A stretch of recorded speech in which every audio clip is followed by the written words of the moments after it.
Әбілқан Қастеев атындағы мемлекеттік өнер мұражайының орталық көрме залында жас суретші Елена Шарапованың алғашқы көрмесі өтуде. Ол бала кезінен жануарларға, қоршаған әлемнің әсемдігіне құштар болып өседі. Сәбидің сурет салуға құмарлығы бүгінде кәсіби тұрғыдан қызығушылыққа ұласқан. Елена өз туындысында табиғаттың көркем сұлулығын жыл мезгілдерінің ерекшеліктерімен астастыра кескіндейді. Әсіресе қар басу еліктіріп атты шығармасында осы бір тұтастықты айқын көреміз.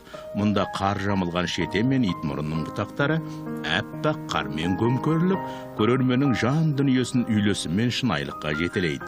В своей выставке, в своих картинах Өзінің көрмесіндегі туындыларында ол қиялға мейлінше беріледі. Қиял арқылы шабыттанған суретші шығармашылықтың шексіз рахатына бөленеді. Өз мүмкіндігінің мәресіне жете отырып, ол шынайылықтың шыңына ұмтылады. Елена сондықтан өзінің көрмесін қиял білімнен қымбат деп атап отыр. Автор өзінің барлық туындысында өсімдіктер мен жануарлар дүниесінің қайталанбас болмысы мен ғажайып көрінісі жайлы баяндайды. Оның шығармасында айылғияқ гүлдеп, ақтамақ гүл бүр жарады.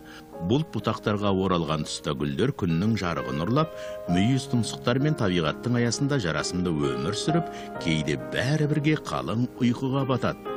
Хоть она и начинающий художник, но Сурет салуды жаңа ғана бастағанына қарамастан оның шығармаларынан суретшінің талантын көреміз. Ол жан-жануарларды жыл мезгілдермен байланыстыра отырып, қызықты шешімдермен кескіндейді. Мұнда аса қызықты натюрморттарды көруге болады. Суретші фотошоп жанрында жұмыс істейді. Ол осындай жан-жақты суретші. натюрморты очень красивые.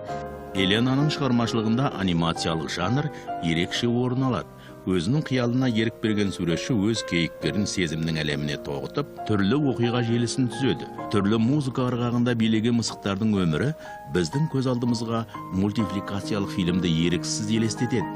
Мазмұндық тұрғыдан бір-біріне жалғасқан оқиғалар көрерменнің қиялын ұштай түседі.